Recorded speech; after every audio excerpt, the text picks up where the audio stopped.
top for sleep tourism. That's the strangest headline, isn't it? If you want to have a good sleep, go to Madeira. I'm sure there are better ways of selling the island than that.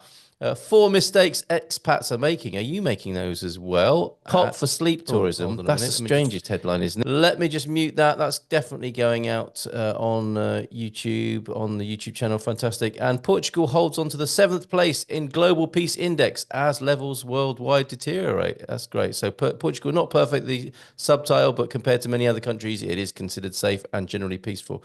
So we shall return to that. Let us know how you're doing if you were in the chat. Superb presentation, conversation with Wiley previously on the webinar. Great to catch up with Wiley. Let's go to our Dream Team members who are here this evening and say hi to Pedro, who was first here and is keeping us up to date with... They're at the Dragon Stadium, are they, Pedro?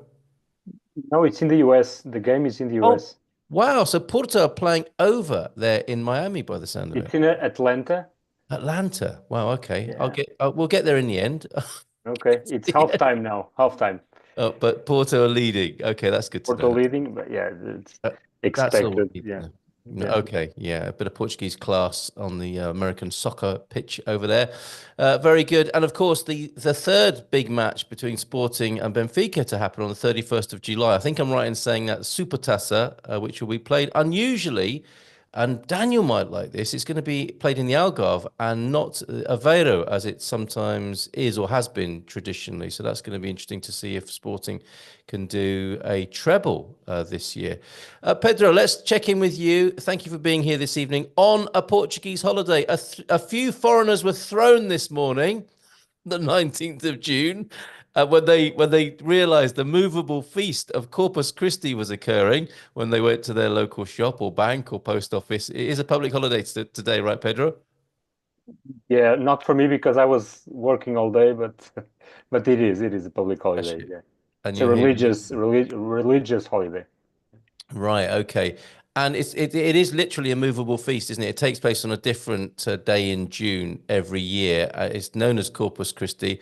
And as I understand it, many people just happy to have a holiday. It's not one of those seriously celebrated, intrinsically celebrated festivities, unless, of course, you are a devout Catholic.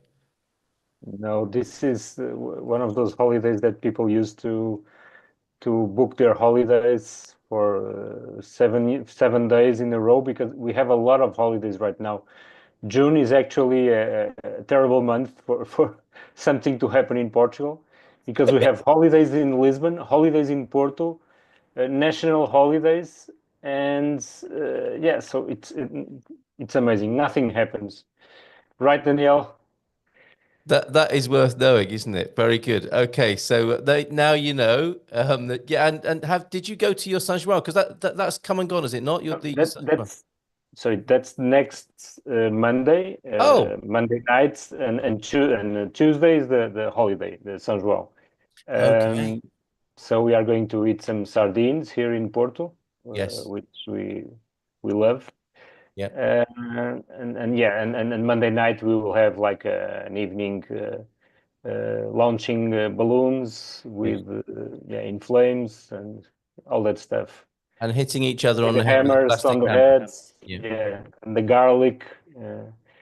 Amazing. And people usually they do if for those who know Porto, usually you walk from the Foz, which is near the so on the western part of the city. You go all the way to Ribeira to see the fireworks, and then you come back to Foz again.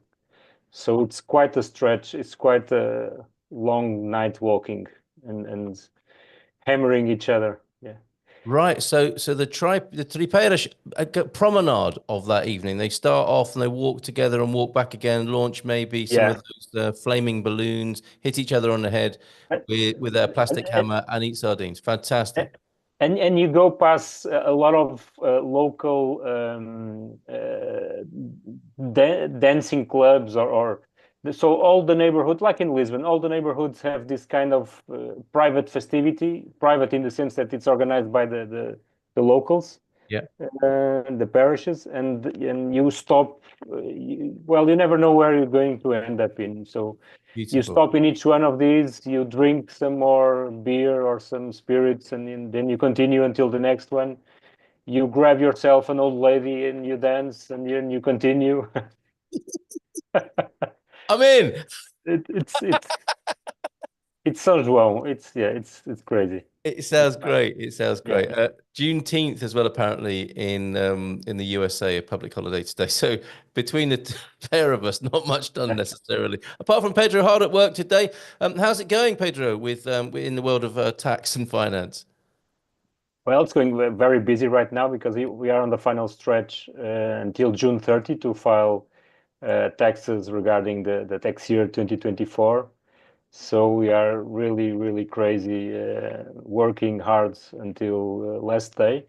And but we have some good news to share Cool. because the Portuguese government has announced a new 500 million reduction in personal income tax, which but basically just on job income or self-employed income or pension income. So Portugal has the progressive rates Yes. for this type of income, job income, self-employed, and pension income.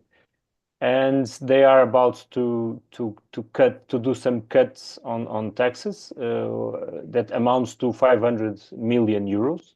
Yes. And they plan for a further reduction down the line until 2029. Of course, if this government would continue, which we all know that it's a minority government, so this seems a little bit like promises to let us let us keep working. If we stay here, we will reduce taxes further. So they are planning on reducing by 2 billion until 2029. So this government is clearly shading the light on reducing the tax burden. We all know that it's quite high in Portugal, especially on work-related income.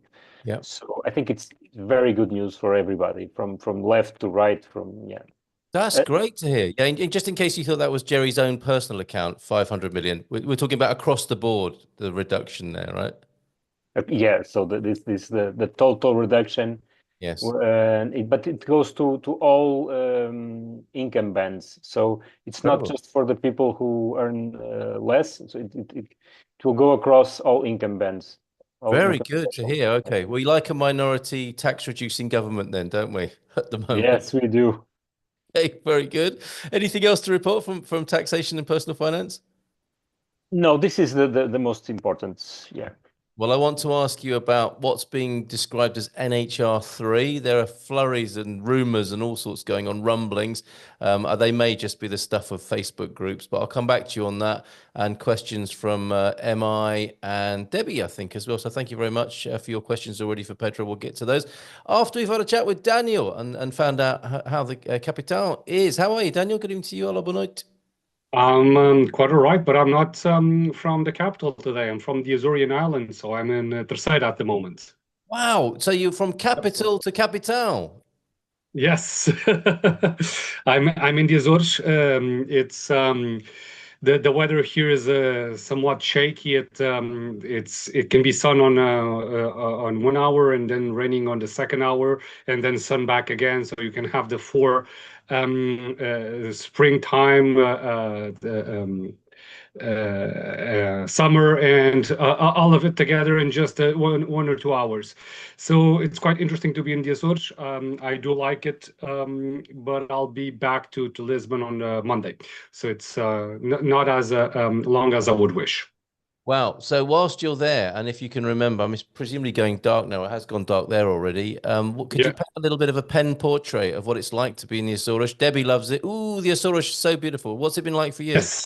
It's the Azores is composed out of 9 islands, and they are quite diverse. I don't know all of the islands yet. I will one day. This is my goal. This is my plan. I know I visited about five of them, and my favorites are São Miguel, the main island, the biggest one in the capital, because well, it's really well kept and it's beautiful, and it has live volcanoes, not threatening volcanoes. You won't see any live eruptions, but you'll see a mild volcanic phenomenon coming out of the ground, and I think that's quite cool. Cool, yeah. And my second favorite is flores or flowers.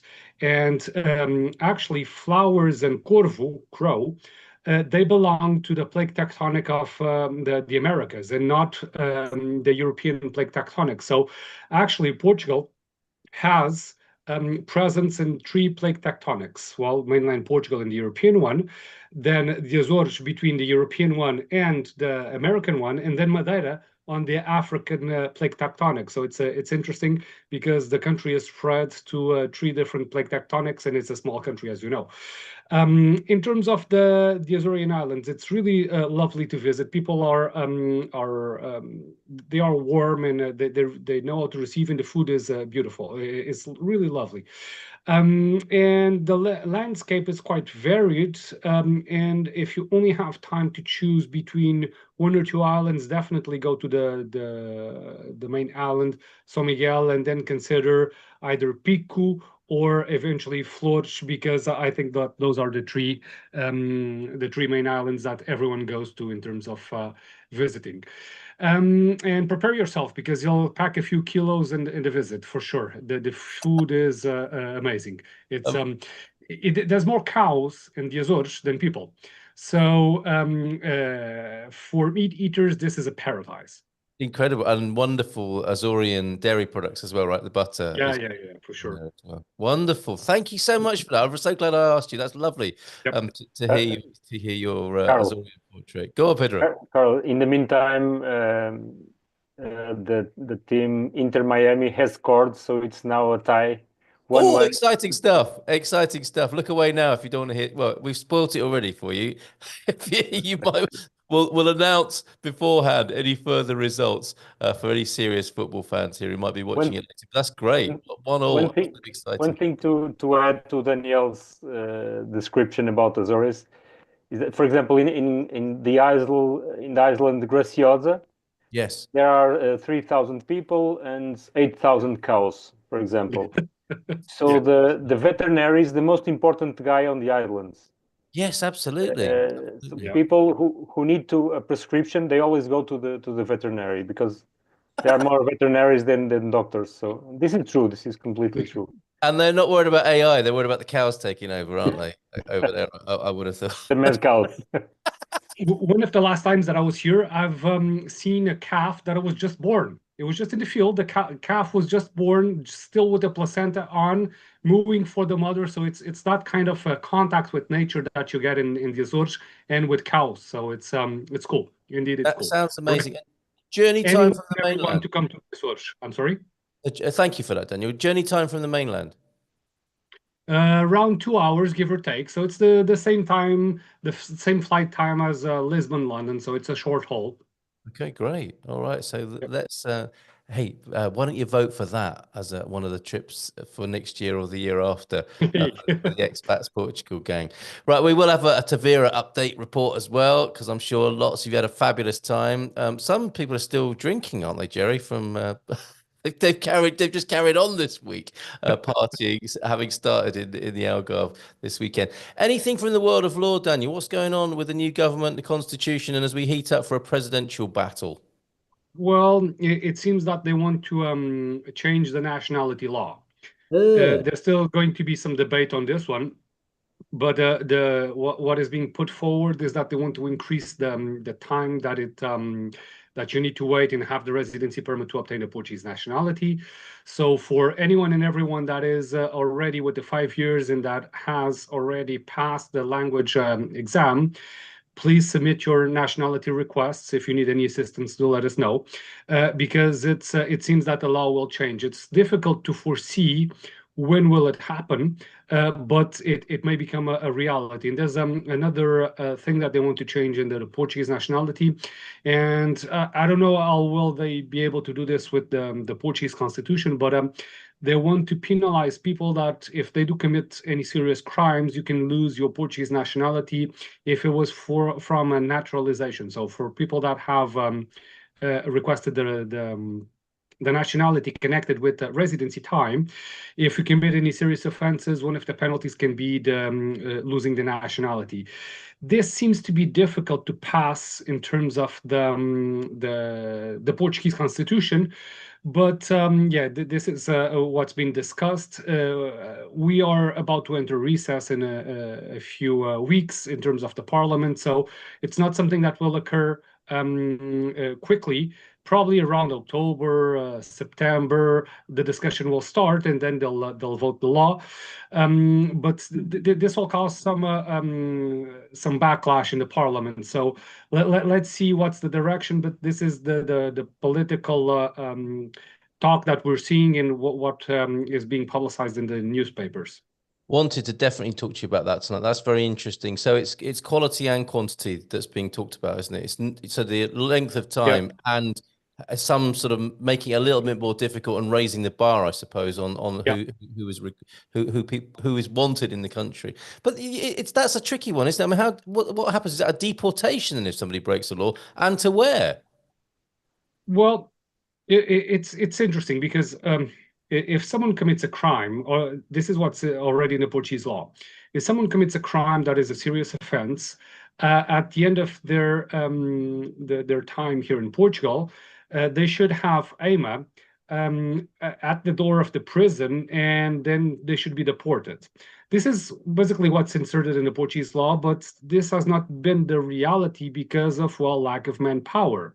So I'm aware of people that did serve their time, foreigners, and then they were not deported. And for me, if the Portuguese law was well abided by in terms of or enforced, I mean enforced, if the public authorities would enforce the Portuguese law, I think that would be good. That would be a good starting point, because if you commit a serious offense, then you will get out of the country. That for me does make sense. I'm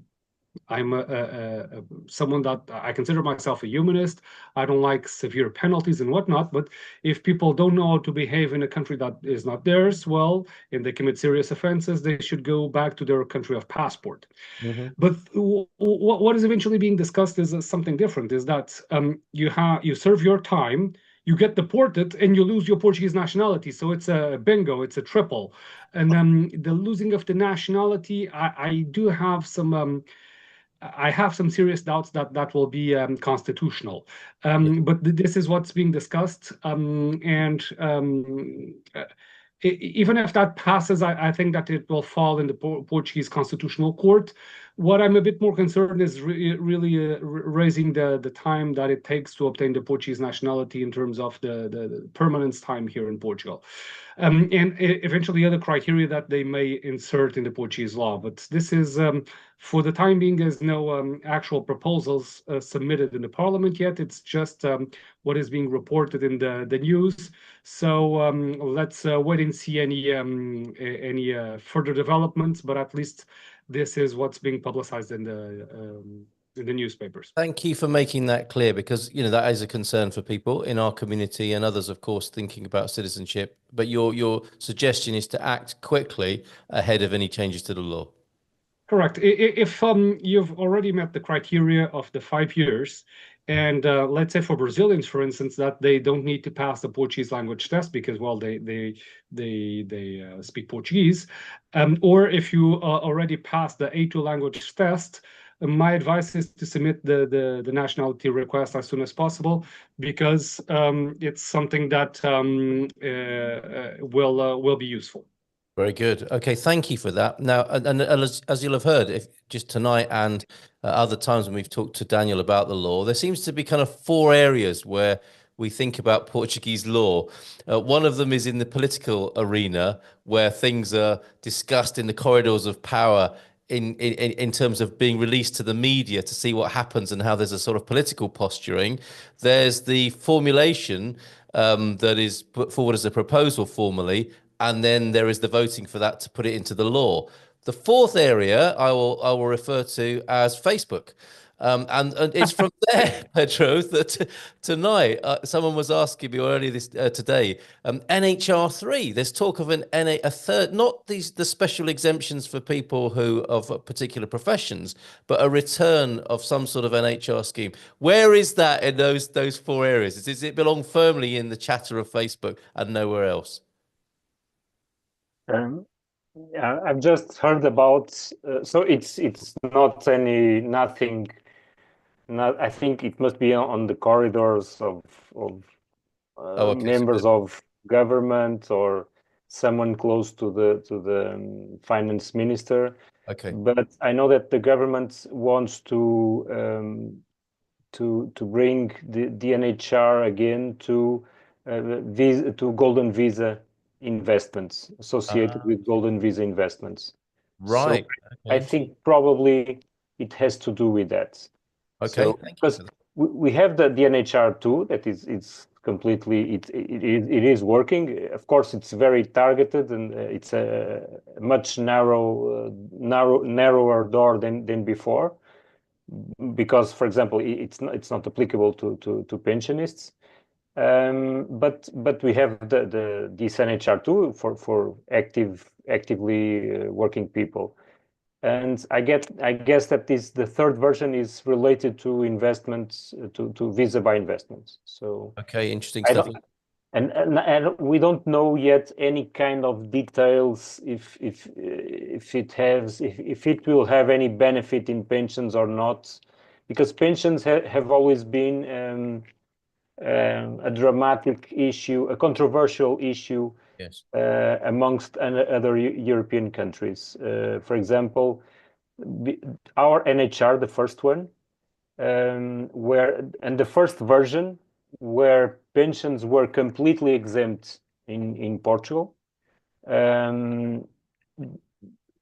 Finland and Sweden, it was Sweden who tore the double tax treaty apart. So, Oh. yeah, they did. So they canceled the tax treaty that they had with Portugal, which has very serious repercussions. Just because of this, NHR was bringing this exemption to pension income to Swedish taxpayers who were relocating to Portugal Wow, very interesting. because they were not paying taxes on their pensions in Sweden, and they were not paying in It was a double no taxation. Okay. Okay, And yes. then, yeah, and then Portugal introduced, which something that they should have done before. They introduced a 10% taxation, which is low in pensions. It was to try to avoid that other countries would follow Sweden. Mhm. And we don't have a tax treaty with Sweden.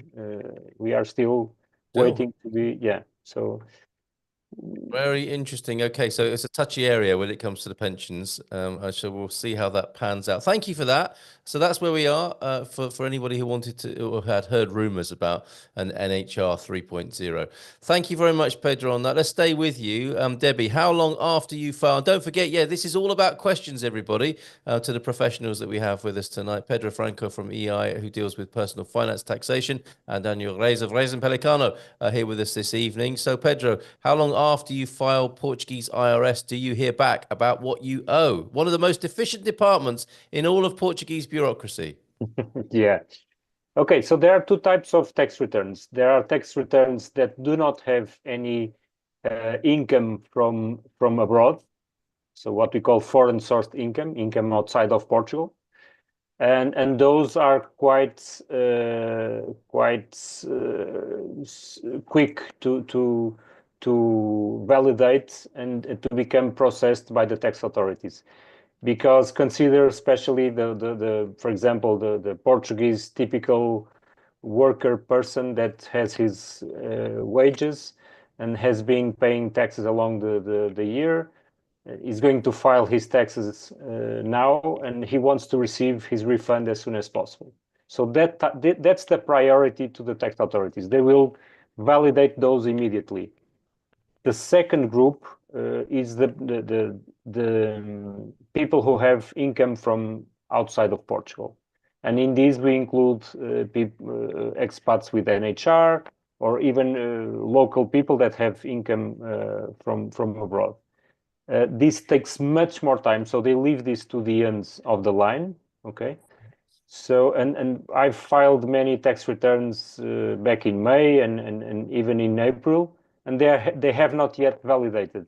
So it will, I guess that it will be in mid-July that this will be assessed, Okay. and people will then receive a notification with the invoice if they have to pay any taxes in Portugal, and the due date is August 31. Right. There is always the possibility to pay in installments with some interests, but you can pay in like 12 in 1 year the tax bill. What else important to say about this? You can get a simulation. So many people have been asking about the simulation because when you have income from abroad, the system will not simulate how much you have to pay. Okay, so this has to be done manually by someone who understands the taxation in Portugal. Okay, so we do that kind of simulation for our clients. We provide the amount due, the expected amount due, because the tax authorities can always make an assessment different. They can always get creative.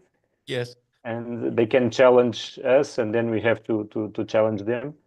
But so if you have, this is what's important. If you have income from outside of Portugal, you will not be able to simulate automatically in the system. If you are a do-it-yourself filing your tax return. Yeah. So for that, you need to get help. Yeah, I think this is the most important issues. There you go. Thank you for that, Pedro, for Debbie there. And an important and a good question from MI. What happens if someone misses the June 30th deadline to file a tax return? Not terrible news. No. So remember, the due date is August 31. Yeah. So for example, if I was to file a tax return in August 1st, I would pay a 25 euros fine, and probably my tax return would be assessed very quickly because the tax authorities had already gone through the other tax returns that are simpler and all the expats tax returns. So they would process it very quickly, and I would get the invoice to pay my taxes with the due date of August 31. And so as long as you don't pay your taxes later than the due date, then as long as you don't file later than the due date to pay the taxes, you just pay a 25 euros fine. So this is not a big deal. Okay. Remember that we can always file for an extension. So when we can claim a foreign tax credit, so we pay taxes in some country that we want to claim to offset the Portuguese taxes.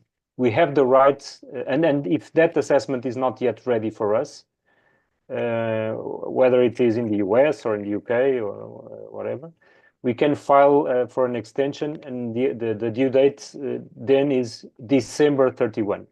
Okay. So this is an option to consider. All right, there you go, MI.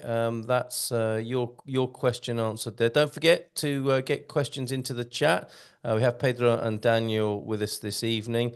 Over on YouTube, what's the current cash in bank income requirement for the D7, please? Now, we don't have anybody from the EI team on that side of things, on the visa side. And there's a question from finance teacher. Find EI, give them a call in the morning from the Expats Portugal Business Directory. Would you happen to know that, Daniel, currently, what the current cash in bank income requirement is? So basically for the D7, the ballpark is the Portuguese minimum wage. Yep. So it's 870 euros per month at the moment. Usually what Gilda recommends is that at least 1K per month would be the minimum to be above the minimum threshold of the Portuguese law, and times 12. So the recommendation that I've seen Gilda providing before is around 12K deposited in a Portuguese bank account, and this is for the main applicant. The money will increase if there's people doing the family reunification process. So, but for the main applicant, at least 1K per month to be above the minimum threshold times 12 deposited in a Portuguese bank account, and evidence is that the income is passive and recurring. This is what usually it's needed for the D7 to be submitted in the consulates. Very good. Thank you. Sorry, were you going to add something there? No. That was it. Thank you. It's funny because I was looking at YouTube and your lips appear to still be moving, but that's because it goes out a little bit later on the transmission on YouTube. Let me try this with you again, as you're covering from Gilda tonight, from finance teacher. When is the renewal of residence permits likely to start? Will it be online or in person? I'm asking because the government promised to have a task force to renew residence permits. Now, the thing with that is, of course, that can be looked at more generally, can't it? In the context of the new, Yep. not the new, well, the recycled prime minister, as I heard him being referred to. So he's promised to cut through bureaucracy. Is there any sign of this? Is there any sign of a task force? there is the word on the street, let's call it that, is that the government did channel all the AIMA's manpower, and I felt this dearly in terms of the golden visas, because we haven't had any bookings. Unfortunately, unless we sue AIMA, it's difficult to obtain any bookings. So what we are seeing in the ground is that they channeled all the bookings and all the manpower for the manifestação de interesse, the expression of interest. And this was for security purposes, because they were afraid of people being here in Portugal without having the criminal records checked and whatnot. So, and now that the backlog seems to be almost resolved, the noises that we're hearing from the government is that they want to channel. Did Carl leave the? I think that Carl just left. Jerry, you're the host now. Carl left me hanging here. But I'll continue this, and then I'll pass the ball to Jerry, because, well, someone needs to be the host. Yeah. Okay. The word on the street is that now that the backlog of the expression of interest is resolved, they wish to channel more of the attentions of the AIMA to things like golden visas and renewals of other residency permits. And they are talking about reinstating the automatic renewals without collecting the biometric data details. And this is interesting. I don't know if this is just for the golden visas, because I heard this for the golden visas, but this may be extended for D7s and other residency permits. But take this with a grain of salt, because it's not, it's just unconfirmed information for the time being. But I think that this will become a reality, because otherwise they will not be able to resolve the backlog if with the manpower that is in the AIM at the moment, even with the expression of interest situation resolved. So I think that's it, Jerry. Okay. Thanks, Daniel. Thank you very much. I'm just sort of jumping in and catching up with the chat here. Very interesting question from Heather. I still don't understand the taxation of pensions in Portugal. So if you wouldn't mind, please, Pedro, please give us a brief rundown of how all that works, please. I will, Pedro. So if you have in Portugal the minimum thresholds of taxable income is a little bit lower than in the UK, because the fact is that Portugal is a poorer country. So we start to pay taxes. Our ladder starts in a lower amount. In Portugal, if you consider the minimum wage, which is now 870 euros, if I'm not mistaken, times 14, this is the amount that will be excluded of taxation in Portugal. So if your income, if your pension is up to this amount or around this amount, it will be exempt in Portugal. Moreover, we have a specific deduction for pensions, which is around 4,350 euros. So on the gross income, we deduct almost 4,500 euros. And then we have the taxable income that goes under the progressive rates, but the lowest progressive rate is 13%. And then you have all the personal deductions that can offset any taxes. So many times people who earn until 15,000 per year will not pay any taxes. Yeah.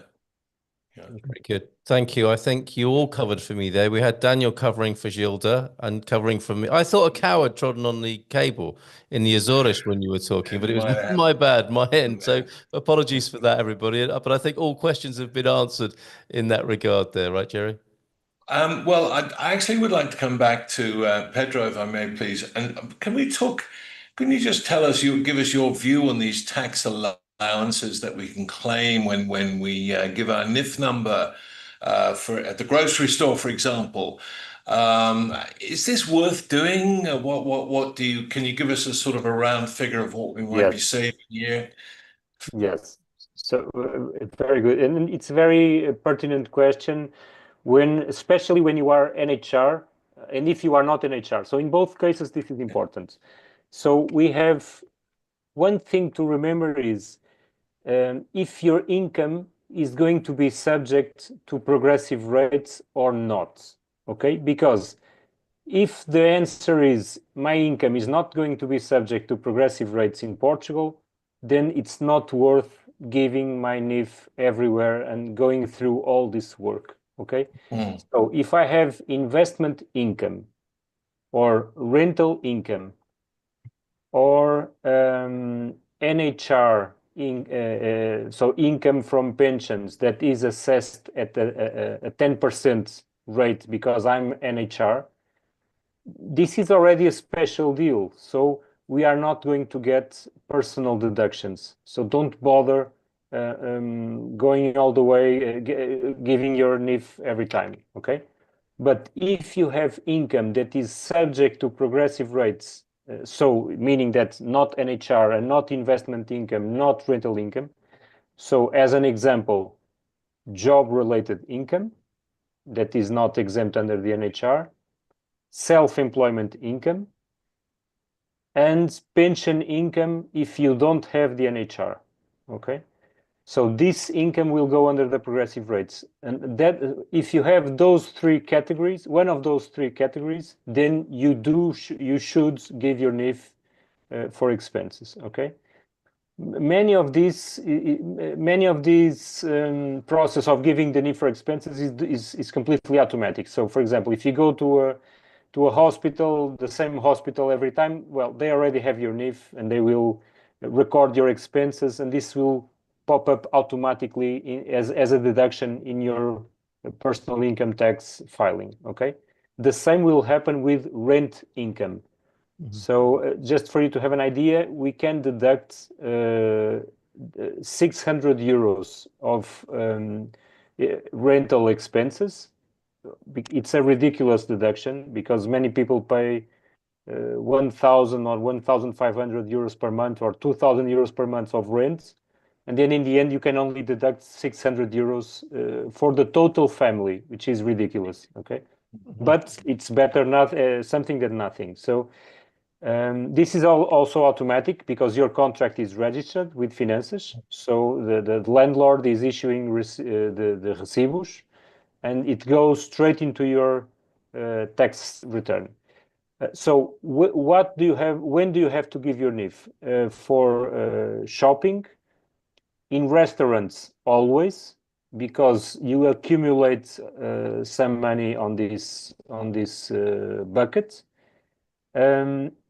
For general expenses such as supermarket, clothing, and things like that, don't bother to give more than 1,000 euros of expenses per year because you will maximize 250 euros of deduction. Okay, once again, it's a ridiculous amount, 250 euros, which you will maximize if you give your NIF up to an amount of 1,000 euros of expenses. So you don't have to give your NIF all the way the whole year, because you are giving telling to the tax authorities where you are all the time. It's like a big brother, so nobody likes that. I don't. I know I don't. So restaurants, supermarkets, all the utilities will go into this as well. So only the utilities themselves will account for most of these general expenses, 250 euros deduction. So do the utilities go in automatically? Yeah, automatically, because you have your contract with Yes. Oh, with that's Neo. good to know. I didn't know that. Will go automatically. Yeah. And also health expenses, very important. Maximize this. So one thing that is very important, when you go to the pharmacy, you ask the person who is selling your drugs if there is any drug that has well, first of all, don't say drug, because she will think you are buying drugs, and don't use that word. So you always ask if there is a drug that has VAT of 23% on Right. that basket that you are buying. If that is the case, always order that it's invoiced separately. Don't put on the same invoice products with 0% VAT or 6% VAT. Why? Because these products will go automatically to your health deductions, the 0% Right. VAT and the 6% VAT. But if you have anything with 23% VAT, the tax authorities know that is not health related. It might be a cosmetic product, and for that you I need see. a prescription. So it will be hanging on the Okay. portal and saying Right. a message like this: for this you need a prescription. But the whole Yeah. invoice that you bought with 0%, 6%, and 23 is not going to Right. be deducted because of that single expense. Okay, so ask Okay. for separate invoices, receipts for Okay. It's so 23%. complicated, isn't it? Well, it is very complicated. Imagine you almost need to bring the accountant with you to the pharmacy, but I think so, yeah. No, that this is has a just bearing on simple. that nose job you were going to get done, Carl. Is probably not worth it now because you can't get the tax I'm back, going off right? the idea. I am going off the idea, the teeth But straightening, the Pedro, hair transplant, all of that. I can't be bothered. Pedro, why do you keep mentioning restaurants? What? Well, I never think to do that. So what am I okay. missing out on by not doing that? It's a separate bucket of expenses, of deductions, sorry, which is restaurants, hairdressers, car maintenance shops, or bike maintenance shops. Okay, these are why these are typically the sectors that avoid taxes, that want to avoid taxes, that want to sell without I any see. Yeah, yeah. invoice. In cash. In Yeah, cash, in cash. yeah. So the government elected this as the Yeah. target. So if you ask for an invoice for this, so you are the cop. You are being the cop of these sectors when you ask for a receipt, Yeah. and you get a deduction for Right. your personal income tax on this. And this For it's a being the separate cop. bucket. It's a separate bucket Okay. from the remaining Okay. deductions. Okay. Also, Okay. Oh, educational that's good. expenses. I didn't know that. So you get a deduction for being the cop, but you also get some extra spit in your food from Exactly, yes. No, no, yeah. no. What happens is that no, not in hairdressers. They continue to not unless you pay with your debit card. In that case, they are completely obliged Yeah. to. They are on the system. They cannot They're avoid obliged to take anymore. an if, yeah. Yeah, Yeah. but if you pay in cash, Which I must admit I mostly do. So when I pay with a debit card, they always ask for an if, and I always say, don't worry, no, don't worry. I but should give it. if you pay with a debit card, they are on the system. They are on the radar, so they cannot avoid taxation anymore. Okay, because Yeah. the banks they issue in January they send to the tax authorities a list of all the payments being made under that terminal of payments that was used to with a debit card. So and they have this nowadays. They have this data analytics. They cross everything, and they know if you have a business and you are avoiding taxes. Very But do interesting. I get a if I'm paying my restaurant bill by debit card, am I getting a tax gain on doing that? You don't if you don't ask for your NIF. Pay my NIF. But if I Yeah. do ask for my NIF, there's a If tax credit of some if you description. pay in cash, ask for a discount. Very good.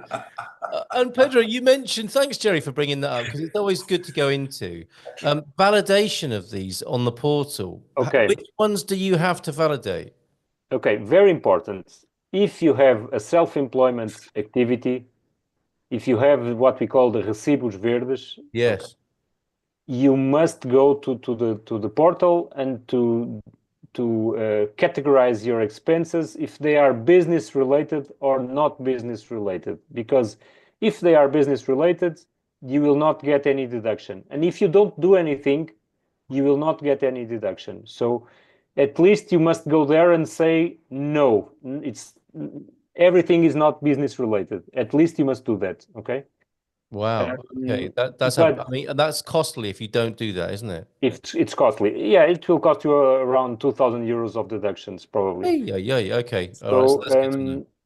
of course, that if you have a self-employment activity, well, that's another conversation. You must also present some expenses if you invoice more than 27 and 500 euros. Sorry, 27,500 euros per year. You need to present some expenses as well. Okay, if you are above that threshold. Okay. Wow. Okay. Very good.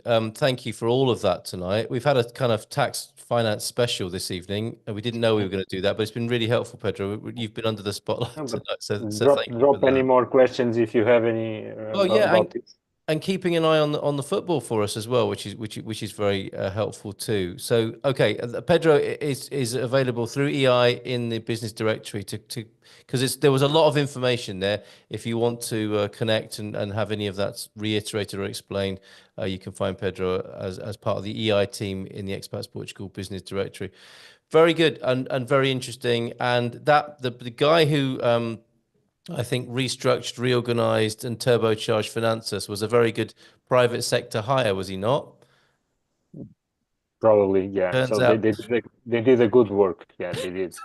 turned out pretty well But for but those concerned. yes, but at the same time, they still have a lot of they take too much time to respond if we present them with queries, with questions, with controversial issues. So in terms of their system, they are very up to Yeah. date for the tax evasion process, which is it's a good thing because if they collect more money, maybe we can all pay less taxes. But Yes.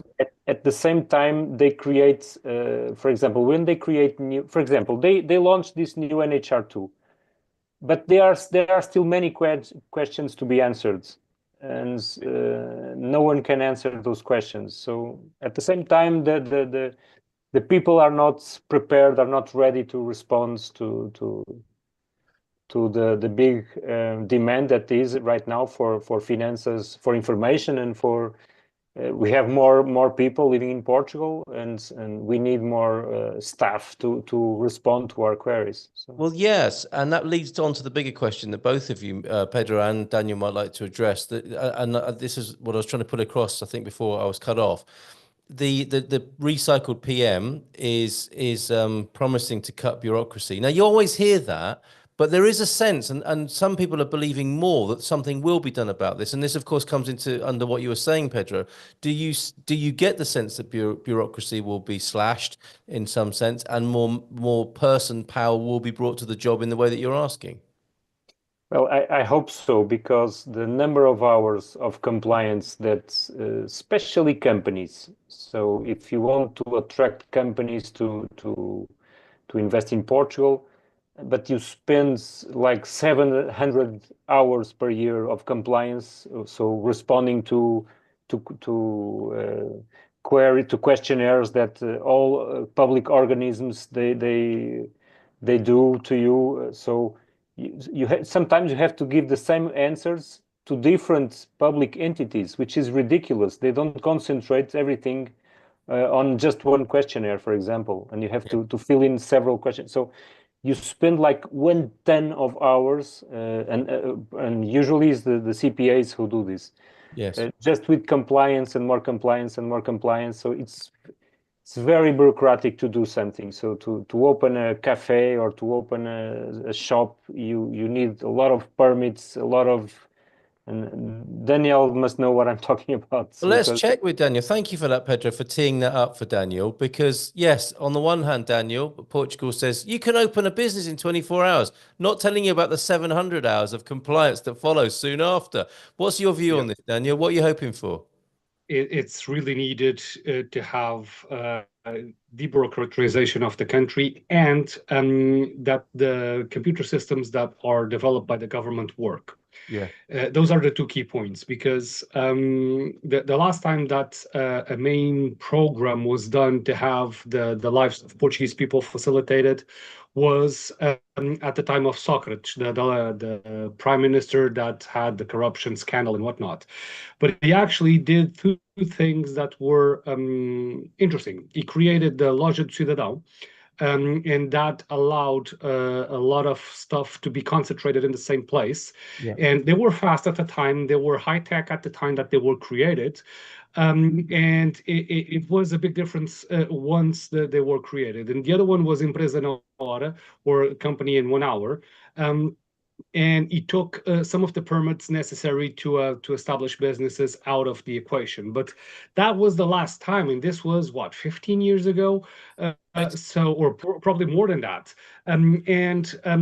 We did not have any other programs to have the state less of a burden to citizens and to companies. And the thing that annoys me the most is that the government creates a portal to repeat the same information that they already have. And one of the examples is the RCBE, or the effective beneficiary identification of companies, that the majority of the details are already in the permanent certificate of the company. So the state has a way of getting that information, and it should be filled out automatically, I would say.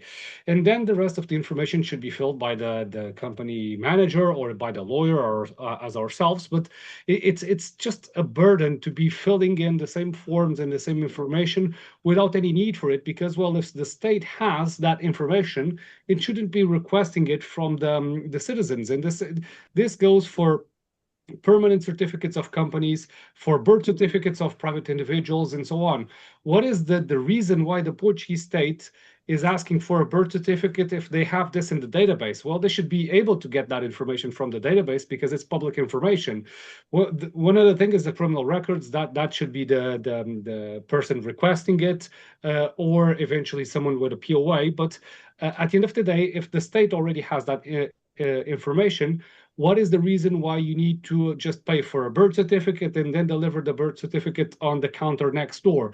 This doesn't make any sense. And these details or nuances would make a world of a difference in terms of the bureaucracy.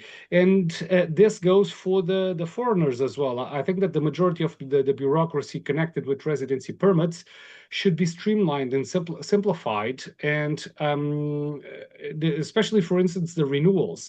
If the Portuguese government has access to the Portuguese tax authorities, and they know that the person is not owing any money and has a clear income stream, what is the necessity of having another biometric data collection phase and more documents to be handed over? This can all be done online, and it would save manpower and time for people to do better things, either the private individuals or companies or migrants here in Portugal. So yes, having the country without so much of a bureaucracy is, for me, would be perfect. I'm hopeful, but let's see if this comes to fruition.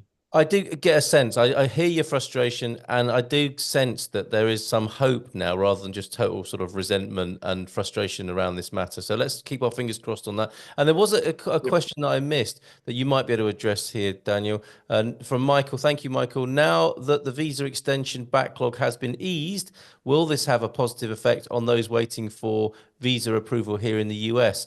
Our appointment with VFS was the 5th of February. Oh no, in American style, that's the 2nd of May. I beg your pardon. 2nd of May, 2025. Gets us every time, doesn't it? What do you say about that, Daniel? I think because the visas are approved by AIMA and the visa process is submitted within the consulates receive the initial documentation or VFS, and then VFS channels things to the consulates, and then consulates channel things to AIMA. So AIMA has the final word on approving the visas.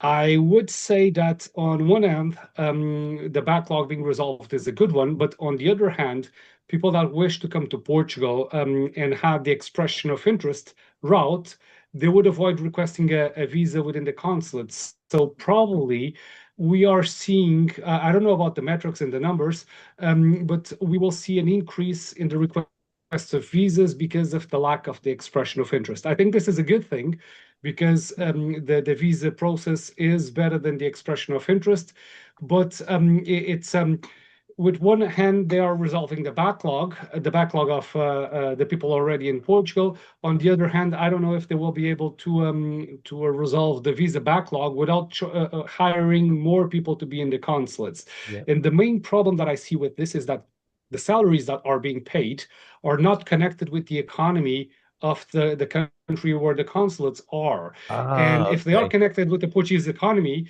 even though they have some allowances and some bonuses, well, they should be paid a medium wage in the country where the consulate is located.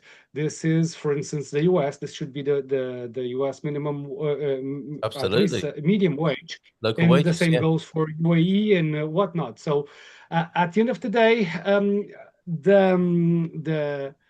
the salaries of the people that work in the consulates, there should be a method created for them to get proper compensation, and otherwise they'll struggle for sure. Well, thank you both so much. We're in the last few minutes. There was another quickie, which is very useful. Diana, thank you for your comments this evening. Taxes are all in euros, right? Absolutely. How does the translation, Pedro, work from US dollars to euros work on tax filings? When do they take the exchange rate? So you have several alternatives, but the most common are the exchange rates in the date your income is received. Okay. And if that is not possible, for example, if it's a continuous income that you are receiving throughout the year, you might as well just use the exchange rates in December 31. Okay. This is on the law. This is one article, that is one section of the code that has this procedure. And I've never had problems with the tax authorities challenging this procedure. For example, of 31 of December. All right, and a nice little reference there to Spartan FX. Tangentially, if you need to change your dollars into euros, have a chat with the team at Spartan FX and take advantage of the strategies that they have in place for the volatility and challenges that some people are feeling.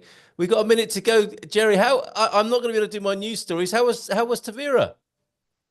Yes, I think most of us are still recovering. A lot of people arrived on the Friday night, and there was an impromptu Indian night organized in Tavira. I know Hank and Connie had something to do with that. I didn't make it, but and then they came back to the hotel for a fire eating show. Can you believe? So What? After a curry? yeah. But Earl misunderstood it, and he thought there would be dancing girls, so he was a bit disappointed. Ever hopeful? Yeah, ever hopeful. On Saturday morning, we everybody met up in Olial. Most people went to visit the markets, the quite world famous markets in Olial. Very, very busy, a great atmosphere. And on a Saturday, they spill out into the street and around the corner and up the back and everything else. And it was really, really nice. Then we took a boat trip over to Cultra, is that right? Am I pronouncing that properly, Daniel? Culatra. Culatra, sorry, Culatra. Oh. Where I think you have a home, Daniel, is that right? Yes. Yep, it's not in Culatra, it's on the Lighthouse Island. It's the same island, but it's the next village, basically. So yes, it's lovely. Okay. And Rodolfo was sending me pictures of the visit, so I sorry about missing it, and I wish I would be there. Yeah. sure. Well, I can't eat oysters, but those that do eat oysters said the oysters were amazing. Wow. Wonderful. Just incredible. I think Astrid were the best she'd ever had, I think she said. Cool. So that was that. We went back then to Vera. We had a great sort of cocktail party, both inside and in the bar and around the pool. And then we sat down to dinner at the hotel. And then, of course, drinks carried on, and quite difficult to get away. And I think I staggered to bed about 1 a.m. Um, And a few of us hung around on Sunday and did a bit more eating and drinking. Some of us went to Santa Lucia, where the capital of the octopus in Portugal.